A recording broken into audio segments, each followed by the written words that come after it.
안녕하세요. 명장의 전술로트 박공원입니다. 카타르에서 월드컵이 열리게 됩니다.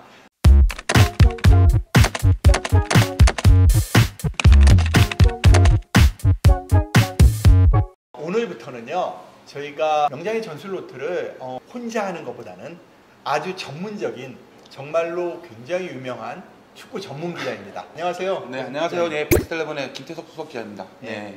김태석 기자님은 십몇 년 동안 베스트 11에서 기자 생활하시고 얼마 전에 카타르의 조직위원회 초청을 받아서 갔다 오셨어요. 그래서 그런저런 이야기를 하려고 합니다. 카타르 월드컵이라는 의미가 여러 가지 의미가 있는 것 같아요. 첫 번째는 우리가 서아시아, 중동에서 하는 첫 번째 경기, 월드컵. 그렇죠. 그렇죠. 네. 그리고 또 하나는 어찌됐든 아시아 지역에서 단일 국가가 하는 첫 번째 경기. 그렇지 않나요? 일단 카타르 월드컵 조직위에서는 그걸 좀 강조를 하더라고요. 아시아에서 첫 번째로 월드컵이 열린 곳 하면 한국과 일본을 얘기를 합니다. PT 영상에서도 그 점을 강조를 하고 있어요. 그리고 본인들이 얘기를 한 거는 아시아에서 두 번째 열리는 월드컵, 그리고 말씀하신 대로 중동 지역에서 열리는 첫 번째 월드컵, 그 점에 굉장히 의미를 두고 있습니다. 인구가 270만 명밖에 안 되잖아요. 그렇죠. 네. 한 경기장까지는 70km까지만 가면 되고 나머지 경기장은 20km 이내에서 모든 걸 소화할 수 있는 그런 경기장이라고 얘기를 하는데 20km 안에 이루어지는 월드컵 어떤 의미예요? 이전 월드컵하고 좀 비교를 했으면 좋겠어요. 2010년 남아공 월드컵 때부터 보면 다 큰 나라들입니다. 그래서 이런 큰 나라에서 하게 되면 항상 문제가 되는 게 팀들이 베이스 캠프를 어디에 정하느냐, 약간 외곽 도시 뭐 이런 쪽으로 빠져서 이제 경기에 집중할 수 있도록 훈련하는데, 문제는 경기를 치를 때마다 이사라고 해야 되겠죠? 이동이 아니라 비행기를 타고 와서 거기서 또 호텔에 또 여장을 풀고 또 훈련을 하고 경기 치르고 다시 또 짐 싸고, 이게 굉장히 힘든 일이에요. 아니 저번에 우리가 브라질 월드컵에서 그런 일이 있었잖아요. 네, 제가 브라질 월드컵을 갔는데 그때 조추첨식이 끝나고 나서 어떤 일이 있었냐면 각 팀마다 이동 거리를 킬로미터 단위로 이렇게 완성을 해서 누가 더 많이 돌아다니냐 뭐 이런 식으로 이제 그게 변수가 될 거다 뭐 이런 얘기를 했는데, 아까 말씀하신 카타르 월드컵 같은 경우는 정확히 말하면 제일 북쪽에 있는 알코르시티에 있는 알바이트 스타디움이 있어요. 이 경기장에서 개막전이 열리고요. 나머지 경기장은 도하에 있습니다. 이게 전체적으로는 75km고 실질적으로 이 도하 중심부에서 20km 안에서 다 정리가 된다고 생각합니다. 그러니까 자료를 보니까 사실은 하루에 만약에 예를 들어서 두 경기를 볼 수 있는, 간단하게 얘기를 드리면 오후 1시에 손흥민 경기를 보고 저녁 7시 메시 경기를 볼 수가 있습니다. 굉장히 재밌는 월드컵이 될 거예요.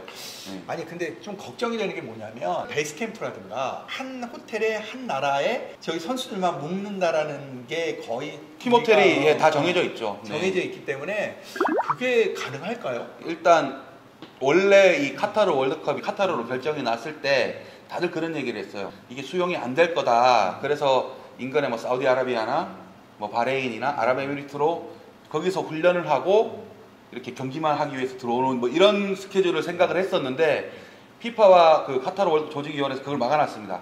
32개 팀이 다 들어와야 됩니다. 우리가 한일 월드컵 할 때에도 시합은 일본에서 하고 한국에서는 뭐 캠프 와가지고 그냥 넘어간다. 네. 뭐 이런 이야기들도 많이 했었잖아요. 네, 그러니까 네. 그런 걸 아예 원천적으로 봉쇄를 한 거예요. 네, 카타르 입장에서는 이게 손실이 되게 많지 않습니까? 그래서 이거를 완전히 막아놨어요. 김태석 기자가 봤을 때는 어찌됐든 선수단 호텔은 문제없다. 그거는 확실히 완비가 되어 있죠. 근데 한편으로는 그럼 관광객은 어떻게 할 거냐? 이게 제일 큰 화두입니다. 제가 듣기로는 현지에서 만났던 AFC 관계자에 따르면 도하는 지금 가면 계속 건물을 올리고 있습니다. 아마. 그래도 인근의 아랍에미리트의 아부다비와 비교하면 한 5분의 1밖에 안 된대요. 제가 가장 걱정되는 거는 월드컵이 11월, 12월에 하는 게 경기가 처음이에요. 그리고 두 번째, 그렇게 되면 유럽은 시즌 중이에요. 그렇죠. 그런 부분에 대한 해결책들은 뭐라고 생각하고 있나요? 날씨에 대해서 일단 얘기를 좀 드리면, 11월은 제가 요번에 경험하고 왔지 않습니까?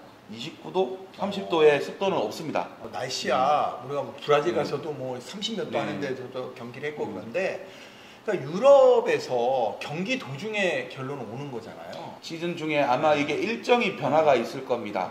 보통 월드컵을 본선이 열리면 그 이전에 3주 정도 각 팀마다 의무적으로 차출을 시켜서 훈련을 시킵니다. 실질적으로 10월 달에 일정을 다 매듭 짓고 그건 완전히 전 세계가 월드컵 모드로 들어가는 거죠. 그리고 이제 제가 사실은 충격받았던 게 뭐냐면 컨테이너로 974개로 뭐 컨테이너를 지었다는 얘기도 있잖아요. 끝나고 다 해체시킨다고 이야기를 들었어요. 어떤 내용인가요? 카타르는 이 월드컵 경기장을 활용하는 거를 레거시 모드로 얘기를 하는데 컨테이너 같은 그런 거는 완전 조립식이지 않습니까? 이 경기장 아예 없어집니다. 어떤 경기장은 또 8만석인데 다 뜯어내서 그 안에 뭐 학교를 넣고 카페테리아를 넣고 병원, 도시 커뮤니티 시설로 재탄생을 시킨다는 거죠, 완전히. 근데 제가 느낀 거는 월드컵도 카타르 월드컵으로 인해서 그 다음번에는 뭔가 조금 바뀌지 않을까? 패러다임이 분명히 바뀔 거예요. 예를 들면 경기장은 한번 만들었으면 쭉 쓴다라는 게 이때까지 관념이었는데 이제는 그런 게 없는 겁니다. 그런 거에 대한 2002 월드컵을 할 때 그런 식의 좀 개념을 그런데 김 기자님이 보시기에는 카타르는 월드컵을 왜 유치를 했을까요? 사실 카타르는 경제력은 대단한 나라긴 한데 중동에서 아마 두 번째로 작은 나라일 겁니다. 이 중동 지역에서의 영향력 그리고 글로벌 브랜드 가치를 높이고 싶은 그런 욕심 때문에 사실은 이 월드컵뿐만 아니라 2006년 도하 아시안게임 때부터 계속 메이저 대회를 열었고요. 그리고 이 월드컵을 통해서 정점을 찍고 아시안컵 유치를 또 준비를 하고 있습니다. 사실은 우리가 86년 아시안게임, 88년도 올림픽을 했던 이유는 이 홍보라는 의미가 굉장히 컸어요. 그리고 두 번째로는 우리 안에 있는 인프라 구축. 대외적으로는 그런 글로벌 브랜드 가치를 높이는 거고 말씀하신 대로 대내적으로는 완전히 국가를 새롭게 디자인을 하고 있습니다. 구자철 선수가 이런 얘기를 하더라고요. 이 월드컵이 남긴 혜택, 카타르 사람들한테 남긴 혜택이 어마어마할 거다. 저도 그건 굉장히 동감을 합니다. 이전에 그들이 누리지 못했던 그런 시설 인프라가 너무나 좋아졌기 때문에 뼈대가 되는 그런 기반 산업이 될 거라고 저는 생각을 해요. 하여간에 오늘 정말 장시간 카타르 월드컵에 대한 이야기를 들어주셔서 감사하고요. 우리는 월드컵 보따리를 우리 김태석 기자님과 또 다른 초대하시는 분들과 같이 한번 이야기 나눈 시간을 가질 수 있도록 하겠습니다.